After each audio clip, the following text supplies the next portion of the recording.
បាទជំរាបសួរលោកគ្រូថ្ងៃនេះខ្ញុំមកធ្វើការ demo system ឲ្យលោកគ្រូមើលខ្ញុំតាក់ទងនឹងproject ដែលធ្វើឡើងសារណាឥឡូវខ្ញុំចាប់ផ្ដើមគ្រូទី1គឺ project របស់ខ្ញុំធ្វើតាក់ទងនឹងហាងកាហ្វេនិងភោជនីយដ្ឋាន POS system គ្រូអញ្ចឹងចូលមកទាំងដំបូងគឺ dashboard មានចំនួនផលិតផលការលក់និងចំនួន user ដែលអាចចូលប្រើប្រាស់នៅក្នុង system នេះបានហើយមាន bar graph ហើយផលិតផលលក់ថ្មីនិងការបញ្ជាទិញថ្មីអញ្ចឹងចូលមកបន្តទៀតមកការបញ្ជាទិញការបញ្ជាទិញខ្ញុំឧទាហរណ៍មួយគឺឧទាហរណ៍ customer គាត់មក order អញ្ចឹងបើសិនជាគាត់ញ៉ាំនៅក្នុងហាងគាត់អាចជ្រើសរើសតុបានលេខតុ1ហើយតបមកអាកន្លែងអតិថិជននេះគឺបើសិនជាគាត់ជាអតិថិជនដែលមាន member card របស់យើងឬក៏ជាជន walk in ទេគឺគាត់មានការ discount តែបើសិនជាអតិថិជនទូទៅដែលគាត់អត់មាន member card ទេគឺគាត់បង់តម្លៃទូទៅអញ្ចឹងឥឡូវខ្ញុំថាចុចកំង order មួយពី customer ចឹងនៅកន្លែងដំណើរការបង់ប្រាក់នេះវា show មាននៅកន្លែងអតិថិជនហើយវិធីបង់ប្រាក់យើងមានសាច់ប្រាក់ឬក៏គាត់បាញ់តាម QR code ហើយគាត់បាញ់តាម QR code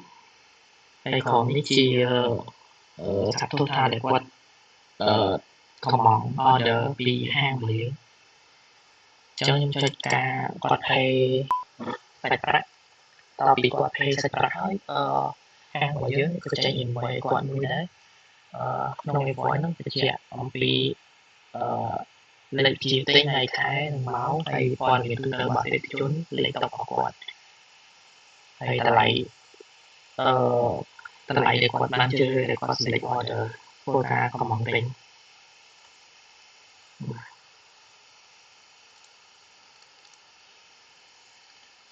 ចឹងបើសិនជាមួយទៀតបើសិនជា customer នឹង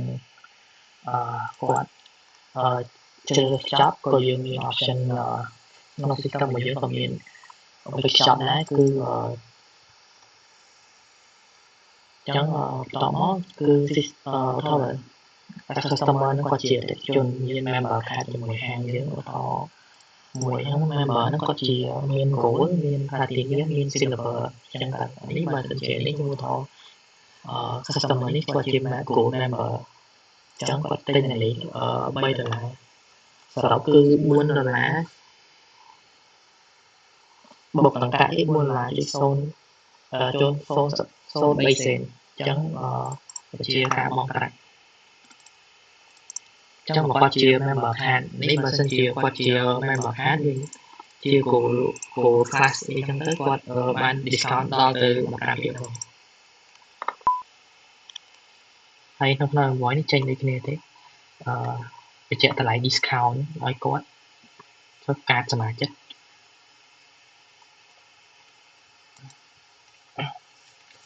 ហើយនៅក្នុង PS system យើងក៏មានសហការជាមួយ Food Panda ឬក៏ Grab ដែរបើសិនជា customer គាត់អត់បានមកទិញខ្ចប់ឬក៏ញ៉ាំនៅហាងយើងមាន option ដឹកជញ្ជូនអញ្ចឹងបើគាត់មាន Food Panda ឬក៏ Grab អញ្ចឹងវិធីបង់ប្រាក់ដូចគ្នា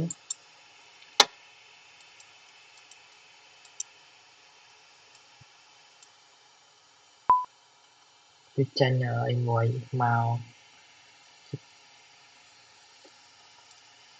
បាទហ្នឹងគឺការបញ្ជាទិញនៅក្នុង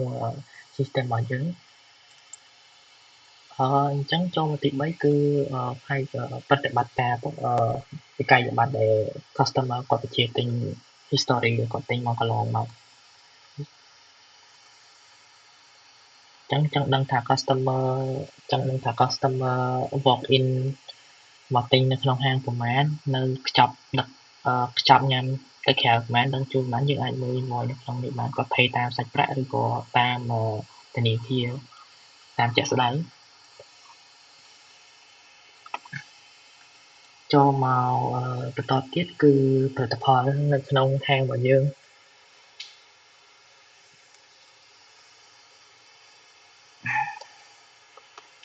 អញ្ចឹងផលិតផលក្នុងហាងរបស់យើងមានទាំងអស់30សរុបយើងមានបញ្ជាក់នៅក្នុង system របស់យើងផលិតផលណាដែលមានចិត្តអស់ stock ដែលសល់ stock តិចហើយតម្លៃមធ្យមនេះជា average ថាផលិតផលទាំងអស់តម្លៃជា average វាតម្លៃប្រមាណហើយនេះតម្លៃ stock ទាំងអស់ដែលមាននៅក្នុងហាងរបស់យើងអញ្ចឹងកន្លែងនៅ stock នេះកន្លែងបង្កើតផលិតផលនេះបើសិនជាមានផលិតផលថ្មីឧទាហរណ៍ហាងគាត់មានលក់ផលិតផលថ្មីគាត់អាចបញ្ចូលនៅក្នុងនេះអញ្ចឹងកន្លែងប្រភេទផលិតផលនេះអញ្ចឹងមួយឆាហ្នឹងវាជាប្រភេទអីគេប្រភេទតែឬក៏កាហ្វេអញ្ចឹងអញ្ចឹងបើសិនជាប្រភេទតែយើង select ប្រភេទតែអញ្ចឹងហើយកន្លែងdescription ហ្នឹងយើងអាចនិយាយពីផលិតផលរបស់យើងបន្ថែមទៀតហើយតម្លៃដើមនេះគឺតម្លៃដែលយើងទិញចូលបន្តតម្លៃទិញចូលយើង3.50ហើយរយៈពេលធ្វើនេះគឺរយៈពេលប្រហែលនៅក្នុងផលិតផលហ្នឹងដែលយើងអាចធ្វើឲ្យភ្ញៀវញ៉ាំហើយកន្លែង barcode នេះគឺសម្រាប់សម្គាល់ផលិតផលរបស់យើងដើម្បីក្នុងការស្វែងរកផលិតផលបានលឿនដើម្បីស្រួលរកឧទាហរណ៍ខ្ញុំកំណត់ផលិតផលនេះbarcode វា0035អញ្ចឹងវា generate code ឲ្យមកមួយហើយកន្លែងនេះកន្លែងដាក់រូបភាពកន្លែងដាក់រូបភាព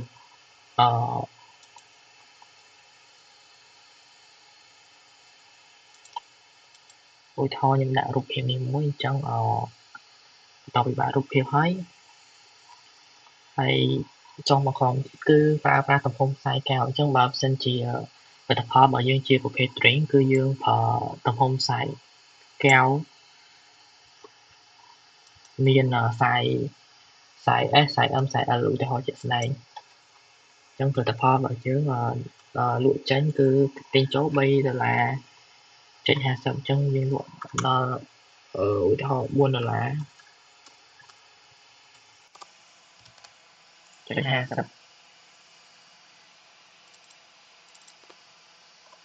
នេះតម្លៃតខ្លួនរបស់មួយឆារបស់យើងតម្លៃ4.50ដូចគ្នា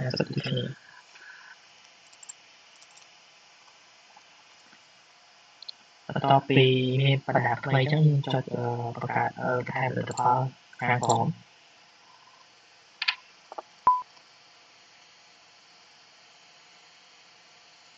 បាទបន្ទាប់ពីយើងធ្វើការបង្កើតមានផលិតផលថ្មីនៅចូលក្នុងហាងយើងអាចមើលឃើញរូបភាពជាក់ស្ដែង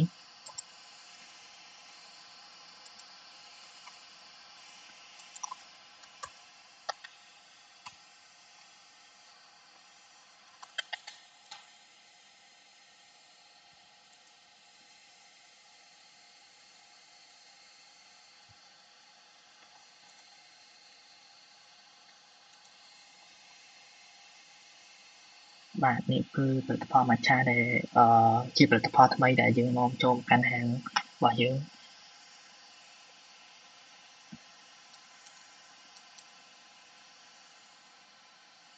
អញ្ចឹងនៅកន្លែងនេះក៏មា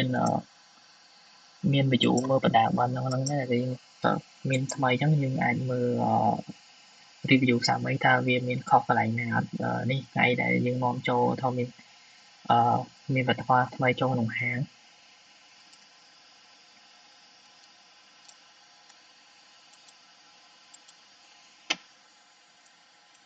ហើយបើសិនជាផលិតផលហ្នឹងយើងចង់កែតម្លៃអីក៏យើងអាចចូល edit នៅក្នុងហ្នឹងដែរ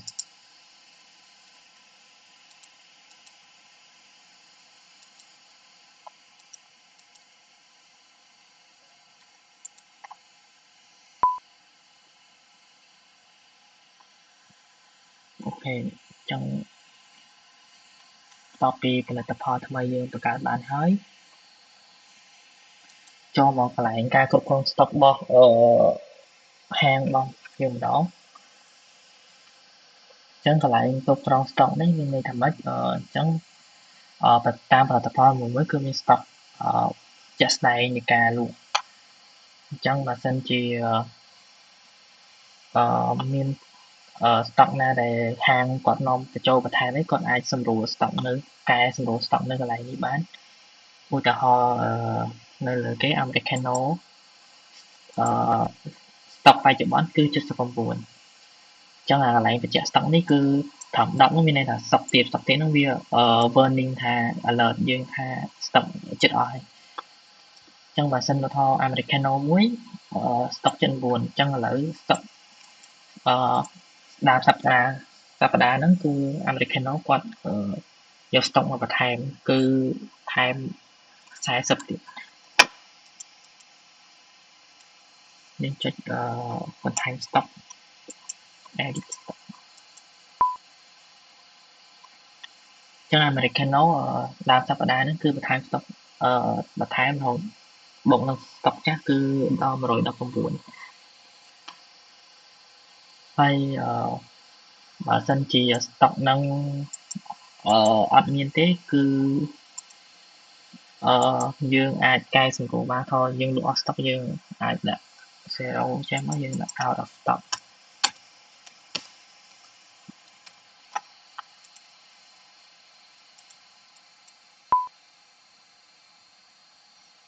ចឹងបើសិនជាផលិតផលមួយទៀតគឺគាត់លក់អស់ហើយអត់មាន stock ចូលយើងអាចទៅកំណត់ stock បានបន្ថែមបន្ថយឬក៏កំណត់ថា stock ហ្នឹងគឺអស់អត់មានចូល stock ទេយើងអាចកែសម្រួលបាន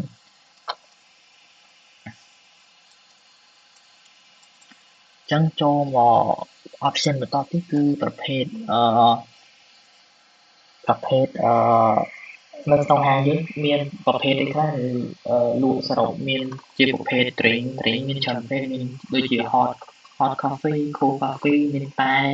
មានលក្ខណៈ smoothie មាន snack មានអីចឹងបើសិនជាផលិតផលហាងយើងមានលក់ប្រភេទជាអ្វីថ្មីឧទាហរណ៍គាត់មានលក់ប្រភេទវាយ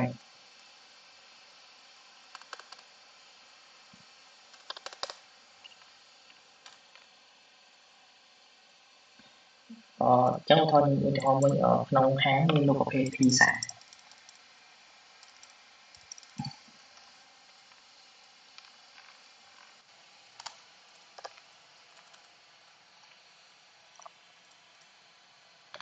ឧទាហរណ៍កន្លែងនេះឧទាហរណ៍រូបភាពជាក់ស្ដែងមួយពី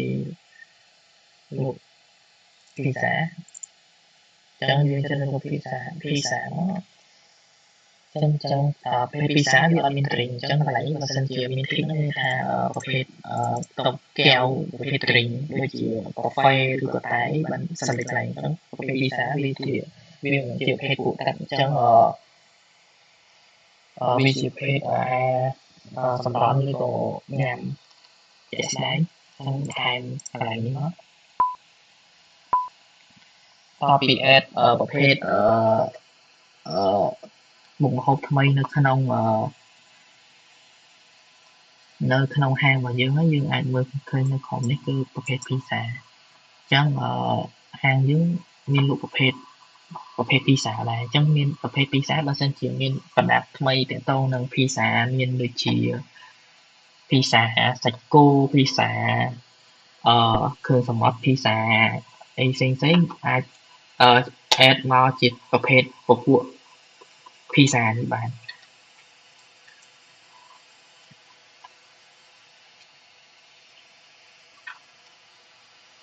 ចឹងនៅក្នុងទំហំកែវនេះគឺទំហំនៅក្នុងហាងរបស់យើងមាន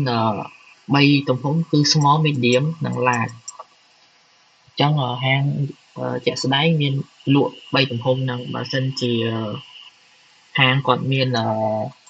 ទំហំថ្មីសម្រាប់កៅធំជាង large ទៀតគឺមាន extra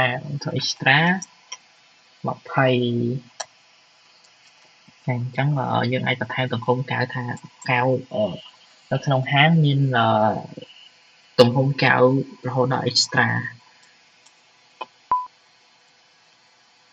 អញ្ចឹងបើមានសិនជាក្នុងហាងយើងមានទំហំកៅថ្មីយើងកំណត់នៅប្រភេទជា drink គឺមានទំហំដល់ small medium large និង extra ដែលបានបន្ថែមលើអញ្ចឹងកន្លែង option នៅក្រោមនេះយើងអាចកែបាន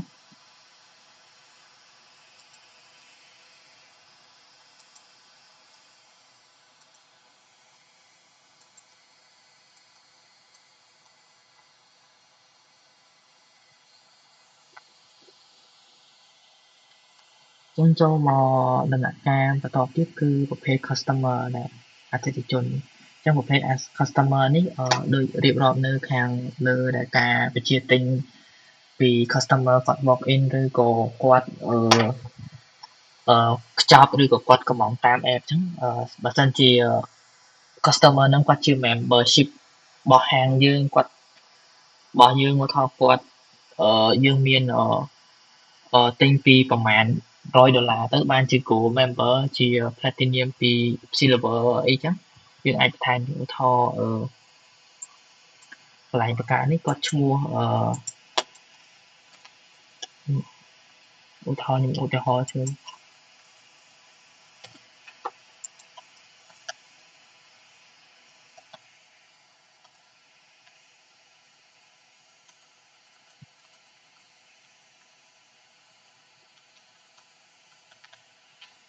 កន្លែងនេះគឺបំពេញលេខទូរស័ព្ទវត្តរូបរបស់គាត់បើសិនជាគាត់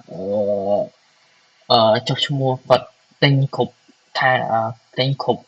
អ្វីដែលហាងបានដាក់ឲ្យគាត់បើថាគាត់ទិញបានជាកញ្ចប់$300ទៅ$500ជា Gold Member អញ្ចឹងយើងបង្កើតជា Member Card ឲ្យគាត់មួយឧទាហរណ៍គាត់ទិញ$500ឡើងបាន Gold អញ្ចឹងបាន Gold Member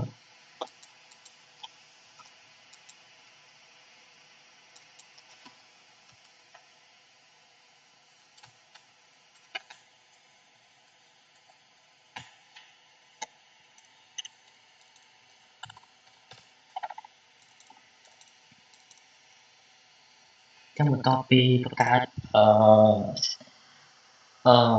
ID ឲ្យ customer យើងបានបញ្ចូលនៅក្នុង system របស់ហាងហើយគឺឈ្មោះគាត់លោតនៅខាងលើនេះគាត់ទៅចុះឈ្មោះជាសមាជិកនៅថ្ងៃទីប្រហែលដែលគាត់បានចូលជាសមាជិករបស់ហាងយើងអញ្ចឹងគាត់ជា Gold Member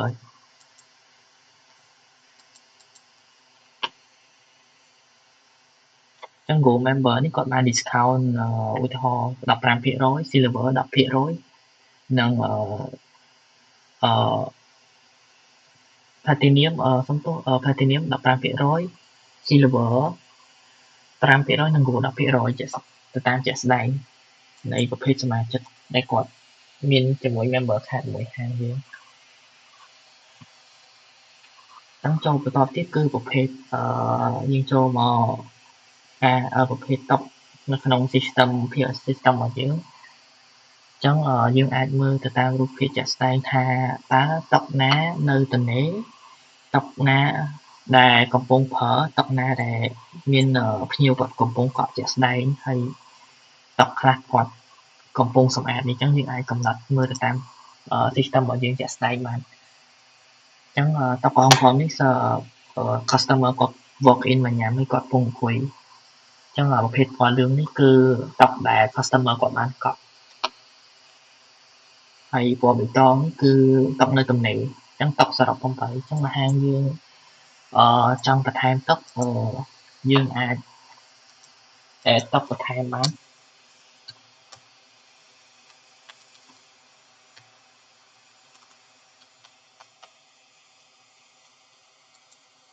ចឹង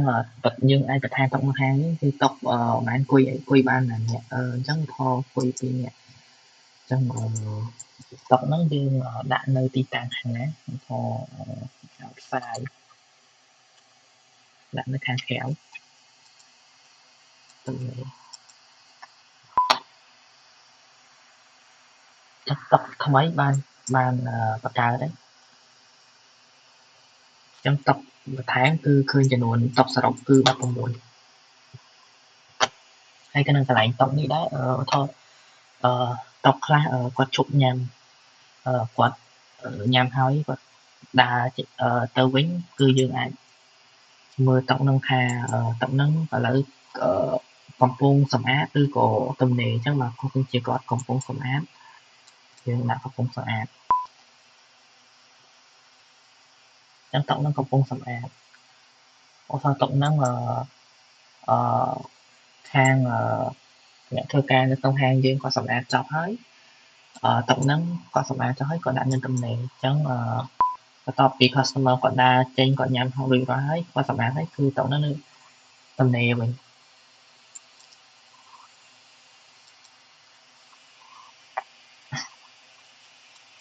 ចឹងចូលមក option បន្តទៀតគឺការគ្រប់គ្រងtable តុរបស់យើងនៅក្នុងហាងរបស់យើងជាក់ស្ដែងអញ្ចឹងនេះគឺការគ្រប់គ្រងតុនៅជាក់ស្ដែងក្នុងហាងយើងអាចមើលដឹងថា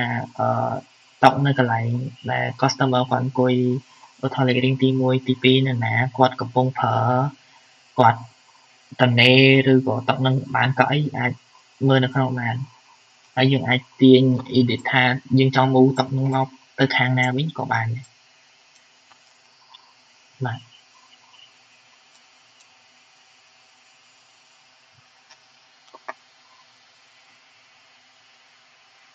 ចឹងចូលមក option បន្ទាប់គឺកន្លែងផ្ទះបាយនៅក្នុង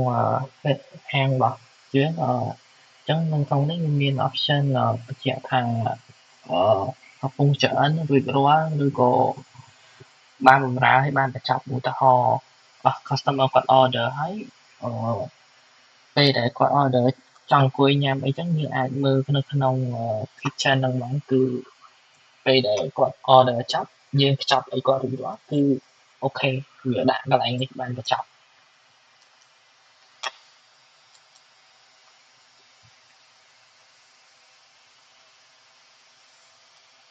ហើយសម្រាប់ menu នេះគឺកន្លែងដែលយើងមាន special សម្រាប់ថាមានប្រភេទdrink ខ្លះឬក៏មុខម្ហូបខ្លះដែល special គេដាក់ចាប់ពីម៉ោងប៉ុន្មានទៅម៉ោងប៉ុន្មានដែលមាន special រៀងរាល់ថ្ងៃសៅរ៍ច័ន្ទដល់អាទិត្យឬក៏ពីម៉ោង6ព្រឹកដល់ម៉ោង11ព្រឹកអីចឹងចឹងឧទាហរណ៍ខ្ញុំយកប្រភេទ smoothie ចឹងប្រភេទពួកdrink ប្លុកអីចឹង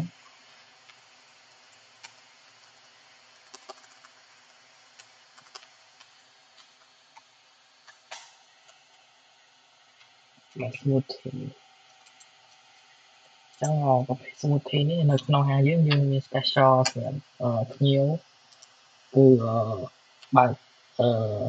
លក់ menu ហ្នឹងគឺលក់ពី6កន្លះថឹកដល់ធំ10កន្លះថឹកចូលជាក់ស្ដែងពីច័ន្ទដល់ពីថ្ងៃច័ន្ទដល់ថ្ងៃអាទិត្យ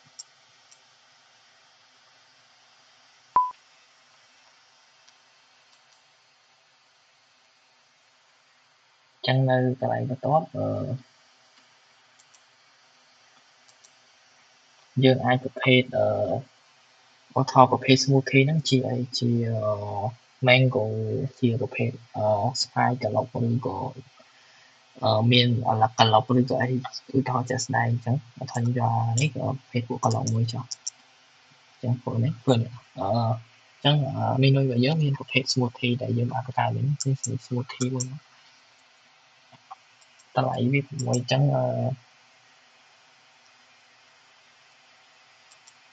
បន្ទាប់ពីយើងដាក់ជាប្រភេទ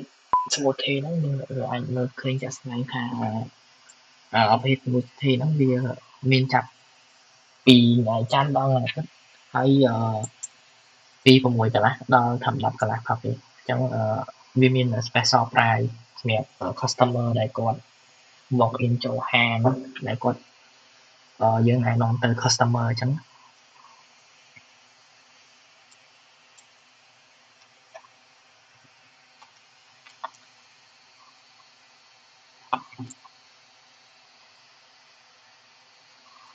អឺ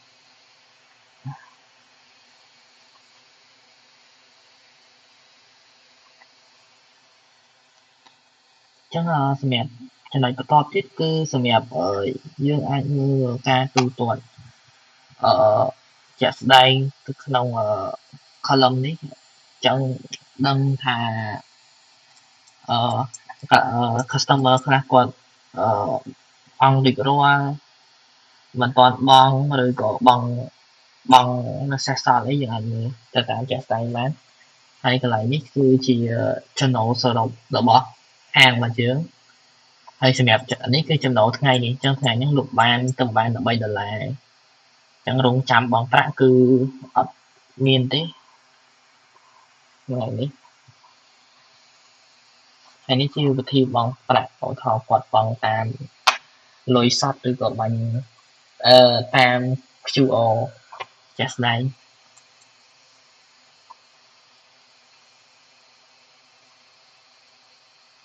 ចឹងចូលបន្តទៀតគឺការគ្រប់គ្រងនៅក្នុង system របស់ហាងជាក់ស្ដែងបុគ្គលិកនៅហាងយើងឧទាហរណ៍អ្នកប្រើប្រាស់សរុបគឺ13នាក់អញ្ចឹង admin អ្នកគ្រប់គ្រងគាត់មើលដូចជាមើលការខុសត្រូវទាំងអស់មើលដឹងទាំងអស់ពី system នឹងមានចំណាយចំណូលអីទាំងអស់ការគ្រប់គ្រង stock អីអញ្ចឹងមានអ្នកគ្រប់គ្រងគាត់អាច access បានទាំងអស់អញ្ចឹងក្រៅពីហ្នឹងគឺជា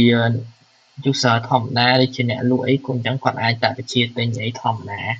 អត់អាច access អីបានច្រើនទៅដូចជា admin ទេអញ្ចឹងបើសិនជាមានបុគ្គលិកបន្ថែមគាត់ទៅបញ្ចូលអីយើងអាចបង្កើតឲ្យឈ្មោះគាត់បានខ្ញុំបង្កើតបុគ្គលិកម្នាក់គាត់ទៅបញ្ចូល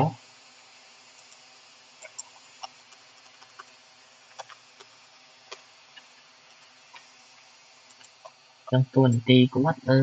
ជាអ្នកលក់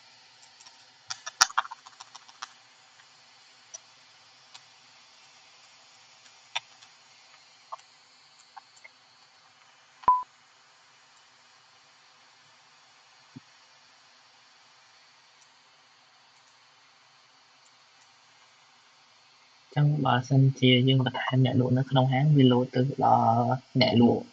សរុបគឺ13នាក់បូកទាំង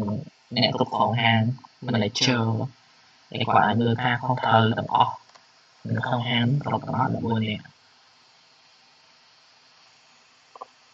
ចឹងសម្រាប់អ្នកលក់គឺគាត់អាច access បានច្រើន option ទៅដូចអ្នកគ្រប់គ្រងទេគាត់បានមានសិទ្ធិមើលតាលក់ដូរជាក់ស្ដែងអត់មាន access អីអ្វីច្រើនជាងនេះទេអញ្ចឹងទៅល្អទៅអ្នកលក់ទៅជា sale ខ្ញុំអាច detail បន្តិចទៀតអញ្ចឹងចូលមកតាក់ទងនឹងចំណុចបន្តទៀតគឺ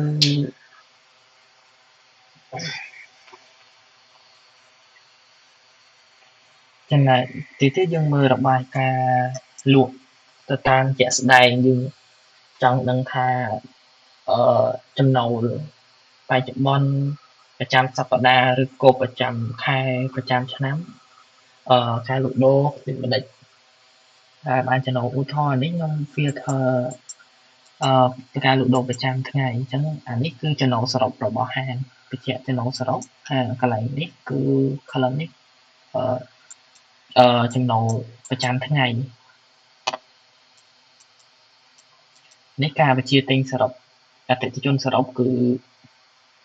14នាក់អានេះគឺតម្លៃមធ្យមដែល customer ពីច្រើនគាត់មកទិញយករក average ជាដើម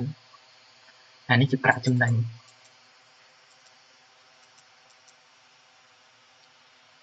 ចឹងនៅខមនេះយើងមាន graph មើលជាយើងអាចមើលដឹងថាខែ ថ្ងៃណាដែលលក់ដាច់ជាងគេថ្ងៃណាលក់មិនសូវដាច់អីយើងអាចមើលទៅតាមជាក់ស្ដែងដូចជាថ្ងៃទី15នេះគឺអឺលក់ហក់ដល់ទៅ$113ហើយការបញ្ជាទិញរហូតដល់ទៅជា23ការបញ្ជាទិញ23 user ដែលគាត់បញ្ជាទិញហើយថ្ងៃដែលលក់ទាបជាងគេឧទាហរណ៍យើងអាចមើលទៅមើល graph ហ្នឹងបានថ្ងៃទី11ថ្ងៃ11លក់បានតិចមែនតើឧទាហរណ៍លក់បានធម្មតា$4-5ជាក់ស្ដែងទៅតាមយើងអាចមើលទៅតាម graph ហ្នឹងបានចឹងចូលមកចំណុចបន្តទៀតអ្នកគ្រប់គ្រងហាងគាត់អាចមើលដឹងថាតើផលិតផលណាដែលពេញនិយមដែលចូលភ្ញៀវដែលគាត់កំងជាក់ស្ដែង walk in ឬក៏គាត់កំងតាម app ឬក៏គាត់ញ៉ាំខ្ចប់អីគាត់អាចមើលទៅតាមនឹងបានឧទាហរណ៍ផលិតផលដែលលក់ដាច់ជាងនេះគាត់មើលដឹងនៅក្នុងហាងគាត់លក់ដោយ Americano នេះគាត់លក់បានពីច្រើនគាត់លក់ដល់20កែវជាងចឹងយើងមាន cappuccino ហើយមាន chicken rice ចឹងផលិតផលដែលពេញនិយមដែលគាត់លក់ដាច់ច្រើនគេយើងអាចមើលទៅក្នុងនឹងបានចឹងចូលមកបន្តទៀតគឺប្រភេទតំណែងចឹងប្រភេទតំណែងនេះយើងអាចមើលជាក់ស្ដែងចំណូលតាមប្រភេទឧទាហរណ៍ hot coffee នេះគឺអឺគឺការបញ្ជាទិញគឺច្រើនមែនទែន hot coffee នេះគឺចំណូលមានមើលចំណូលមានការបញ្ជាទិញលក់នេះយើងអាចមើលដឹងថាប្រភេទតំណែងណាដែលយើងលក់ដាច់ជាងគេ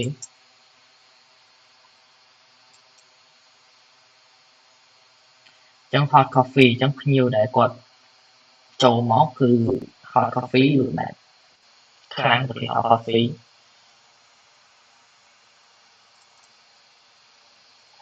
ចឹងប្រភេទបង់ប្រាក់យើងអាចមើលដឹងថាតើប្រភេទដែលចូលមកទិញផលិតផលនៅក្នុងហាងគាត់ជាទូទៅគាត់ប្រភេទតាមជាសាច់ប្រាក់ឬក៏តាម QR តាមការផ្ទេរប្រាក់អីចឹងកន្លែងនេះខ្ញុំអត់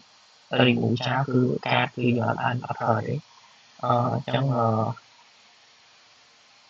ជាក់ស្ដែងcustomer ដែលគាត់ walk in ចូលមកទិញឬក៏ការកម្មង់ទៅតាម app គាត់ប្រើជាសាច់ប្រាក់លុយសតច្រើនជាងយើងអាចមើលទៅតាមgraph នេះបាននឹងបញ្ជាក់លម្អិតនៅខាងស្ដាំដៃនេះគឺសាច់ប្រាក់59%ហើយការផ្ទេរប្រាក់តាម QR គឺ38%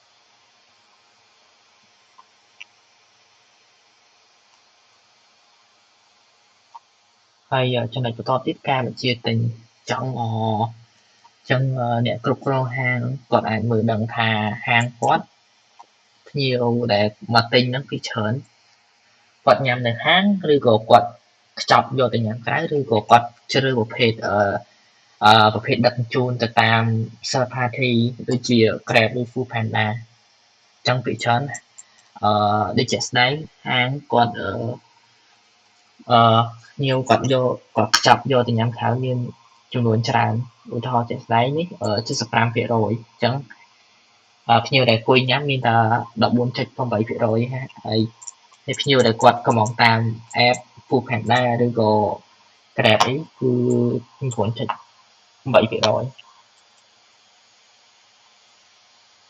ហើយជាចំណុចចុងក្រោយកន្លែងរបាយការណ៍នេះអាចមើលជាក់ស្ដែងថា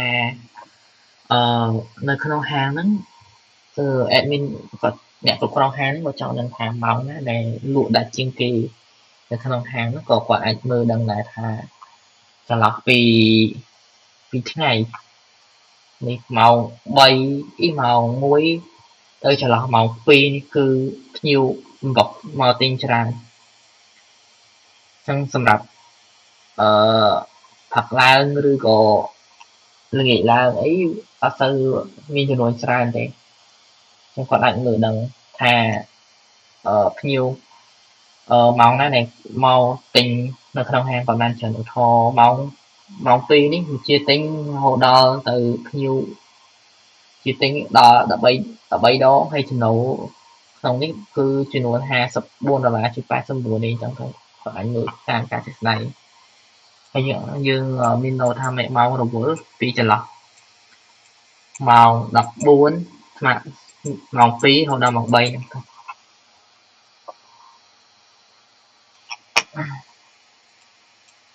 ហើយការជូនដំណឹងនេះnotification ទេចឹងបើសិនជាក្នុង system របស់យើងពេលដែលយើងចុច order ចុចធ្វើអ្វីមួយគឺវាលុប notification ឲ្យយើងដឹងថាយើងបានធ្វើអីហ្នឹងថតនេះជា story ថតយើងអាចមើលដឹងថាអឺយើងបង្កើត user អីក៏យើងអាចមើលដឹងដែរគឺ notification នេះយើងអាចត្រឡប់មកមើលវិញបានបន្ថែមមីនុយហាងភ្ញៀវដែលគាត់ select order នេះយើងអាចមើលក្នុង history បន្ថែមបាន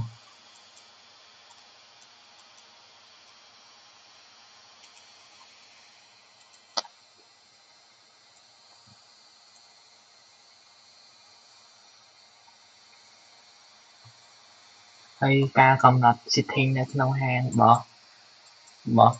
បស់ហាងគឺមានដូចជាអត្រាពន្ធគឺហាងគាត់អាចកំណត់ពន្ធបានថទៅតាមជាក់ស្ដែងអញ្ចឹងហាងរបស់យើងមាន10%ការទិញពីបណ្ដាពីហាងទៅគិតពន្ធ10%ហើយថ្លៃសេវា5%ចឹងរូបបែបបាននេះនៅក្នុងហាងគាត់គិតជាលុយដុល្លារហើយអត្រាប្តូរប្រាក់ទៅជាប្រាក់រៀលនេះគឺគិតកតុយ100គឺ4100អានេះការកំណត់ម៉ោងនៅក្នុង system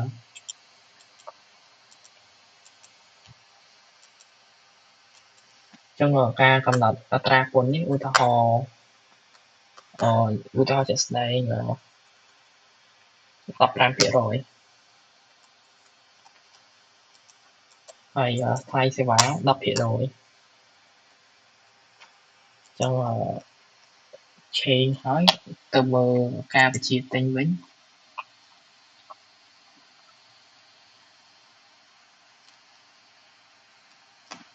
ចឹងឧទាហរណ៍ខ្ញុំ select មួយចុះចឹងពេលដែលយើងតម្លើងពន្ធយើង edit នៅក្នុង system POSS ការបញ្ជាទិញនៅក្នុងនេះតម្លៃពន្ធនិងថ្លៃសេវាកម្មក៏វាឡើងទៅតាមដែលយើងបានកំណត់ក៏ពន្ធឥឡូវឡើងដល់15%ក្នុងកៅហើយថ្លៃសេវា10%ទៀត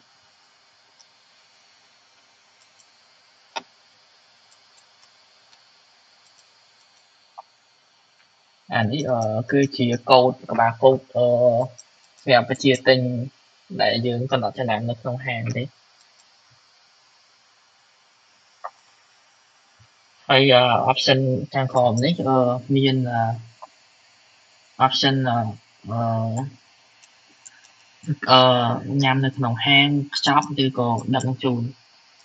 បើសិនជាហាងយើងគាត់អត់មានការ delivery ឬក៏ខ្ចប់គឺអត់មានខ្ចប់ទេគឺយើងអាចបិទ option នេះបានចឹងពេលដែលចូលទៅកន្លែង select order វិញគឺកន្លែងនេះកន្លែង select បានទេចឹងផលិតផលរបស់យើងអាចបានតែញ៉ាំនៅក្នុងហាងទេ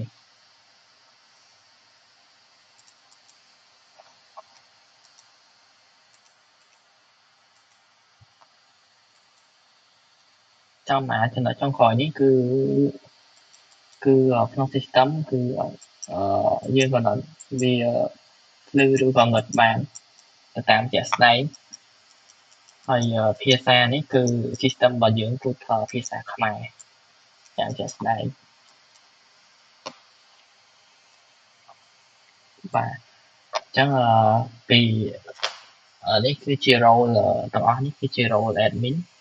អ្នកគ្រប់គ្រងហាងទាំងមូលគាត់មាន option ច្រើន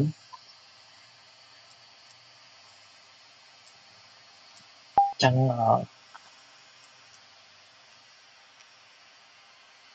ខ្ញុំសូមចូលទៅ role sale នេះនេះជា role sale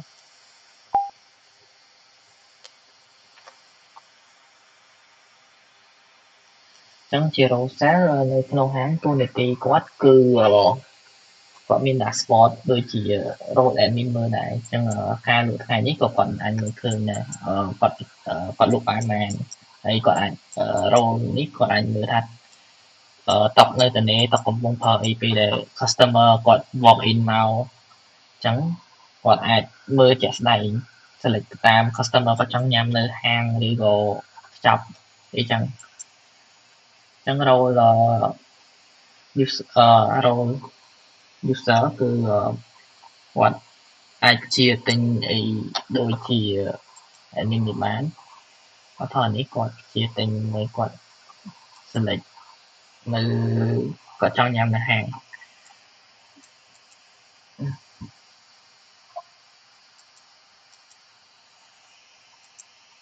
គាត់ចង់ញ៉ាំហាងគាត់ select តុមួយមកចឹងនេះជាប្រភេទអតិថិជនដែលយើងបានរៀបរាប់ពីមុនហ្នឹងចឹងគាត់មានសមាជិកនៅក្នុងហាងយើងគាត់ឈ្មោះគាត់ឈ្មោះនីសានេះចុះគាត់ជាប្រភេទgold member ចឹងបើគាត់ជា gold member នៅក្នុង system យើងបាន detect ថាdiscount នៃគាត់ 10% បើគាត់មានគាត់ជាសមាជិកចុះឈ្មោះជាមួយហាងរបស់យើងចឹងនៅក្នុងនេះសរុបចឹងគាត់ត្រូវ pay $2 ជា90ទេហើយមានលុយខ្មែរនៅក្នុងនេះស្មើនឹង 11900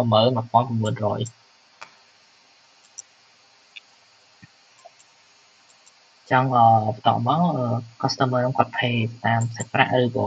ផ្ទេរប្រាក់អញ្ចឹងហើយនៅក្នុងនេះគឺ summary របស់ customer ហ្នឹងគាត់មានការ discount ឬក៏ជាសមាជិកនេះគាត់ជាសមាជិកមួយហាងយើងគាត់បានថ្លៃ discount special price តទៅពី select auto បញ្ជាទិញហើយយើងចេញវយគាត់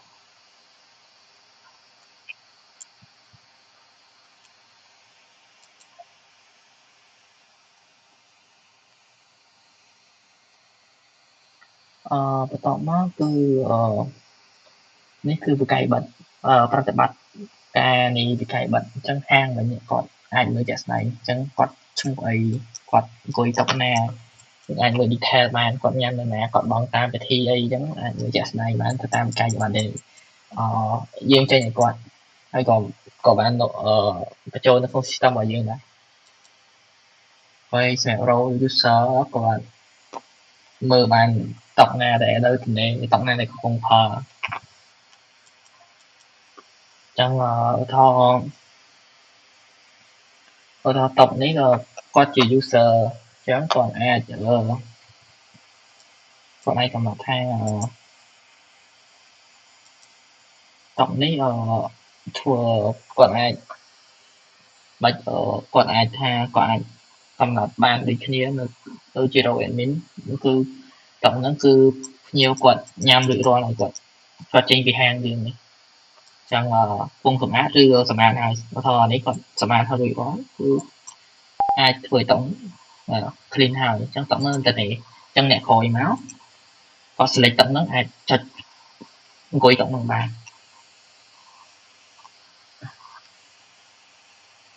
ហើយនេះគឺអត់មានអីទេនេះគឺ role user គាត់ជា role sale ហ្នឹង commission គាត់បានប្រមាណយើងអាចមើលទៅតាមជាក់ស្ដែងបានគឺគាត់អាចមើលទៅតាម dashboard table view ឬ size អីជាក់ស្ដែងហើយនេះបដូរពាក្យសម្ងាត់របស់គាត់ចឹងsystem របស់ខ្ញុំមានតែប៉ុណ្្នឹងលោកគ្រូចឹងលោកគ្រូអាចមានកន្លែងណាអាចឲ្យពួកខ្ញុំកែលម្អថែមចាំសុំយោបល់បន្ថែមពីលោកគ្រូ